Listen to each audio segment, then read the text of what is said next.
Hey, what's up, family? So, in Genesis 1, God said, be fruitful, multiply, have dominion, and rule. Fruitful.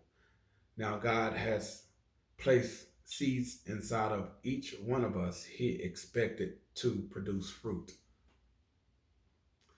First several verses in John 15, Jesus told his disciples, I am the true vine, and my Father is the gardener. He cuts off every branch that bears no fruit. The branch that produces fruit or bears fruit, same thing. He prunes so it can bear more fruit. And then he said, abide in me as I also abide in you. Abide. Another word for abide is remain. So if we're remaining in something, then we in close proximity of it. There's a connection there. In other words, we have some type of relationship. Intimate, remain, abide, intimate relationship with it. Perhaps there's areas in our lives that aren't fruitful because that's where we have not allowed Christ to come in, to be first, to be the teacher, the counselor in that area, the coach in that area. So we're not bearing fruit in those areas. And there may be areas that does produce fruit, but not like it could. Because again, we have not allowed him to be in those areas of our lives. So he can't prune us so we can become more fruitful. He said, apart from me, you can't do nothing.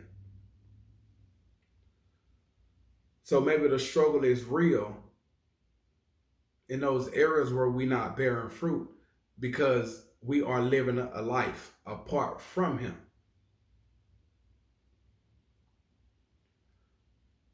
He also says if we abide in him, then we'll become fruitful.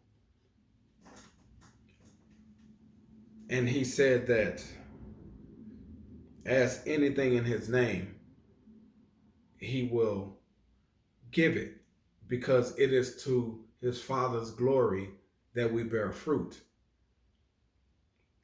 to show that we are his disciples. The fruits that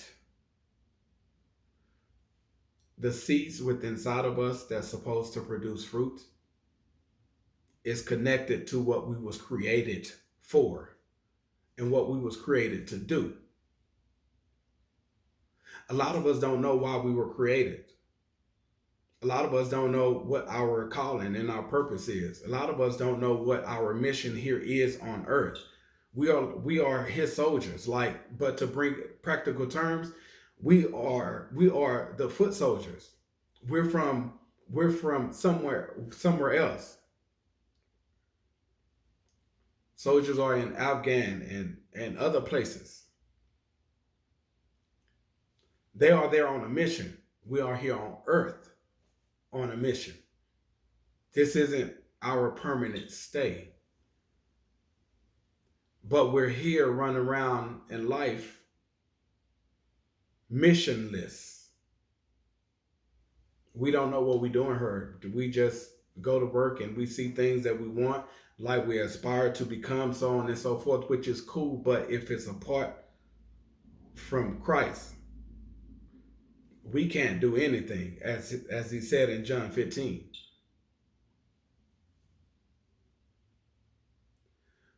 Once we begin to build a relationship with Christ, we'll also then begin to learn what he created us for, what he created us to do. It is from Christ through the Holy Spirit, who discloses our calling and our purpose to us. Why would he let us know what our calling and purpose is if we're not going to live a life submitted to his will, surrender our lives to him so he can live his life in and through us. Why would he tell us what our purpose is if we're not going to do it with him? A lot of individuals have given themselves their own purpose. But once they achieve that purpose, then boom, there's another. Perhaps those that's not your purpose. Those are your goals, your personal goals. We're talking about purpose because once our purpose is fulfilled, our work here on earth is finished. So in order to learn what our calling and our purpose is, we must begin to build a relationship with Christ. Begin to walk with him. Make the decision to live for him. Surrender our lives to him. Submit to his will for our lives. And that's how we begin to learn our calling and purpose. That's where we will begin to start the journey of learning what our calling and purpose is. But it can't be without a relationship with him. He said, apart from me, you can't do nothing. So maybe it's time for us to get serious about our relationship with him. Maybe it's time for us to get serious about why we was created. Maybe it's time for us to get serious about doing things from investing in our spiritual relationship with him and begin to change our perspective on how we view life. Purpose focused, purpose driven. That's not an easy task. However, he helps us with that because we have a mission here on earth. So he needs us to be on point with that. So if you don't know where to begin to build a relationship with him, in the description below, I'll put a link inside there. And that is a step-by-step process how to build an intimate relationship with Jesus Christ. And as you begin to walk with him, those the steps, the action steps are structured and designed for us to learn our calling and purpose as well as our gifts as well. So if you're ready to begin building a relationship with them, click the link below and let's begin the journey of a new change. Because once I learned my calling and purpose, it changed everything for me. And this is the exact same process that God walked me through when he revealed to me a year and 4 months later that I had already been walking in my calling. Hours before then, letting me know what my purpose was. It took me a year and 4 months because I can't say I've been obedient 100%. I can't. That lets you know it's bigger than us. I'm not saying be disobedient,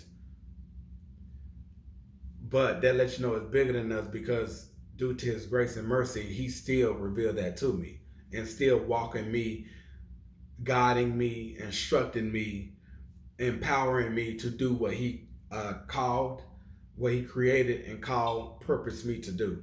And the same thing is on the table for you, but it starts with relationship. So let's get serious about our relationship with him, why we was created, and really, really hit the ground and running because there's much work for us to do. It's much work that needs to be done, and we can't do it without Jesus Christ. I love you guys. Stay blessed. Peace.